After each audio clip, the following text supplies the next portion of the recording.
Good evening. Please leave the light on.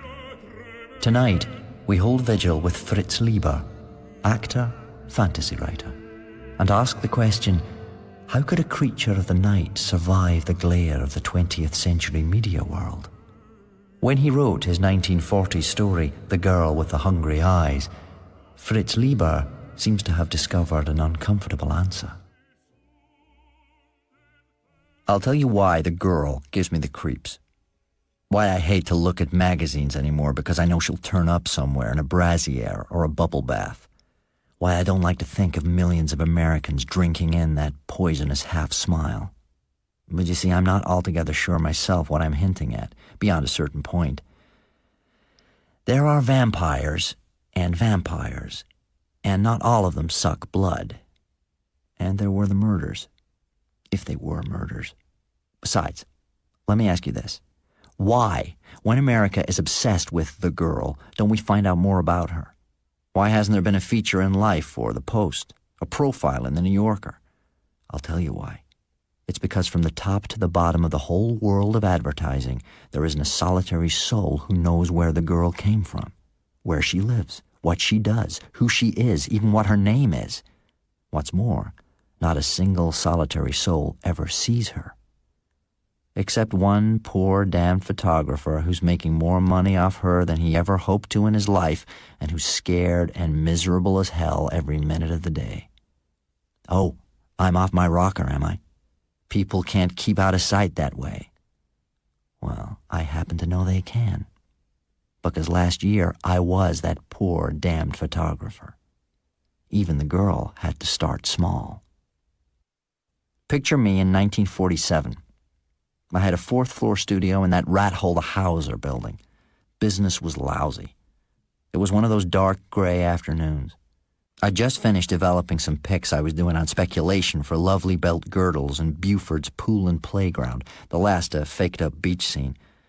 I was about to call it a day, and then she came in. She was wearing a cheap, shiny black dress. Her arms are pretty skinny, you know, or can you see things like that anymore? And then the thin neck, the slightly gaunt, almost prim face, the tumbling mass of dark hair, and looking out from under it, the hungriest eyes in the world. I remember that I took a backward step and that my hand jerked so that the photos I was looking at sailed to the floor. There was the faintest dizzy feeling like something was being drawn out of me. That was all. Then she opened her mouth, and everything was back to normal for a while. "I see you're a photographer, mister," she said. "Could you use a model?" "I doubt it," I told her. "What have you done?" Well, she gave me a vague sort of story, and I got the idea she was feeling her way. "And you think anyone can model?" "Sure," she said. "I think I could do it." I should have kicked her out right then. "Okay, I'm going to put you on the spot," I told her. "I'm going to try a couple of shots of you. Understand it's strictly on spec." She gave me a smile. The first. "That's swell by me," she said. I took 3 or 4 shots. I think the uneasiness was in me all the while. I tossed her a card and pencil. "Write your name and address and phone," and made for the darkroom. A little later, she walked out. I didn't call any goodbyes. Next morning, I made the rounds. My first step was Munch's brewery. Papa Munch wiped his fat hands on the big apron he was wearing and grabbed my thin stack of pics. He was about halfway through when he came to her. "That's it," he said. "The photography's not so hot, but that's the girl." I wonder now why Papa Munch sensed what the girl had right away, while I didn't. I think it was because I saw her first in the flesh, if that's the right word. "Who is she?" he asked. "One of my new models." I tried to make it casual. "Bring her out tomorrow morning," he told me. "We'll photograph her here. Hey, don't look so sick," he added. "Have some beer." While I went away telling myself it was just a fluke. Just the same, when I reverently laid my next stack of pics on Mr. Fitch of Lovely Belt's rose-colored blotter, I had hers on top. Mr. Fitch leaned back and said, What do you think, Miss Willow?" He couldn't hide the fact that he was hooked. I hot-footed it back to the office and grabbed up the card I'd given her to put down her name and address. It was blank. I don't mind telling you that the next 5 days were about the worst I ever went through in an ordinary way. I had to start stalling. Papa Munch got suspicious. "You really got this girl?" "Of course I have." "Well, look, you get her here tomorrow morning, you hear?" I went around to all the model and employment agencies. I used up some of my last dimes putting advertisements in the papers.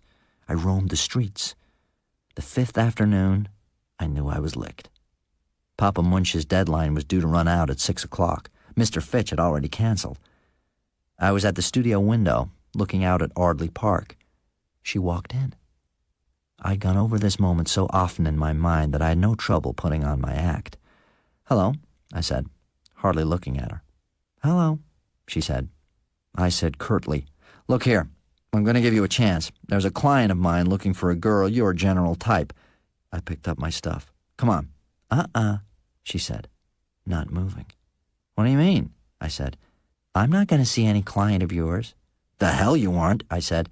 She shook her head slowly. "You're not fooling me, baby. They want me. And now I'll tell you how we're going to work. You aren't going to have my name or address or phone number.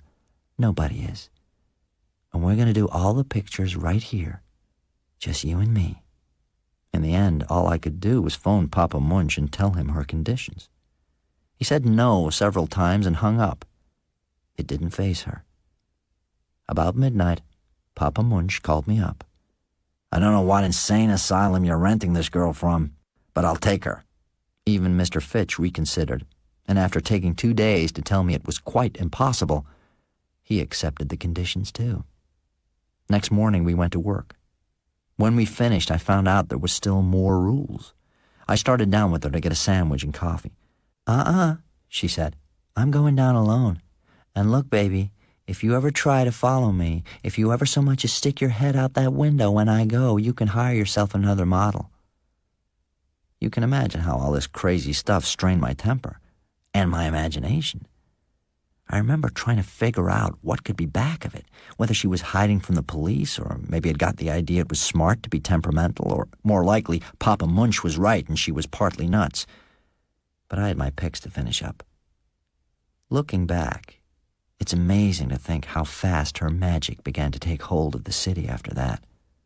The rest of my story will help show you why I'm frightened in a general way, but I have a theory too. I'll give it to you in a few words. Imagine her knowing the hiddenmost hungers of millions of men. Imagine her seeing deeper into those hungers than the people that had them, seeing the hatred and the wish for death behind the lust. Imagine her shaping herself in that complete image, keeping herself as aloof as marble, yet imagine the hunger she might feel in answer to their hunger. Eventually, I made my pass. She lifted my hand off her as if it were a damp rag. "Nix, baby," she said. "This is working time." "But afterward," I pressed, "the rules still hold." She never budged an inch. Of course, I wouldn't have been human if I hadn't made more passes, but they always got the wet rag treatment, and there weren't any more smiles. I changed. I went sort of crazy and lightheaded, only sometimes I felt my head was going to burst. And I started to talk to her all the time, about myself. It seemed natural. It didn't matter what I was doing, lighting her, posing her, fussing with props. I kept up a steady gab. I told her everything I knew about myself. I told her about my first girl. I told her about my brother Bob's bicycle. I told her about running away on a freight and the licking Pa gave me when I came home. I told her about shipping to South America and the blue sky at night. I told her about Betty. I told her about my mother dying of cancer. I told her about the first picture I ever sold. I told her how Chicago looked from a sailboat. I told her how I felt now. She never paid the slightest attention to what I said. I couldn't even tell if she heard me. It was when we were getting our first nibble from national advertisers that I decided to follow her when she went home. Wait, I can place it better than that. Something you'll remember from the out-of-town papers. Those maybe murders I mentioned. I think there were 6. The police could never be sure they weren't heart attacks, and afterward there was a feeling that they hadn't really stopped, but were being continued in a less suspicious way. That's one of the things that scares me now. But at that time, my only feeling was relief that I'd decided to follow her. I made her work until dark one afternoon. I waited until the street door slammed, then I ran down. I'd slipped on a dark coat she'd never seen me in, and a dark hat. She was walking by Ardley Park toward the heart of town. It was one of those warm fall nights. My idea for tonight was just to find out where she lived. She picked a spot under a street lamp, opposite one of the Munchgirl billboards. Now it frightens me to think of her lurking that way. A convertible slowed down going past her, backed up, swung into the curb. I got a good look at the fellow's face. He was about my age.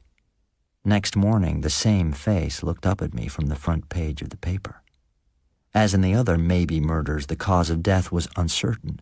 All kinds of thoughts were spinning in my head that day, but there were only two things I knew for sure: that I got the first real offer from a national advertiser, and that I was going to take the girl's arm and walk down the stairs with her when we quit work.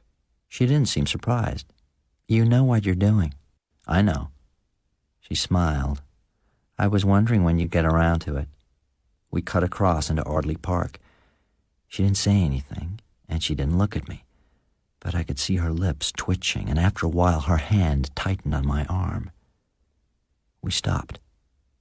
She dropped down and pulled me after her. I was looking down at her face. I was fumbling with her blouse. She took my hand away, not like she had in the studio. "I don't want that," she said. "First, I'll tell you what I did afterward. Then I'll tell you what she said. What I did was run away. I don't remember all of that because I was dizzy and the pink sky was swinging against the dark trees. But after a while, I staggered into the lights of the street. The next day, I closed up the studio. I never saw the girl again in the flesh. I did it because I didn't want to die. She's the smile that tricks you into throwing away your money and your life. She's the eyes that lead you on and then show you death. When you yearn toward her face on the billboards, remember that." And this is what she said. "I want you. I want everything that's made you happy and everything that's hurt you bad. I want your first girl. I want that shiny bicycle. I want that licking. I want that pinhole camera. I want Betty's legs. I want the blue sky filled with stars. I want your mother's death. I want your blood on the cobblestones. I want the first picture you sold. I want the lights of Chicago. I want your wanting me. I want your life. Feed me, baby. Feed me." These creatures are undeterred by time and space. Tomorrow night, Mrs. Edith Wharton demonstrates. It would seem there is no escaping them. Sleep well, if you can.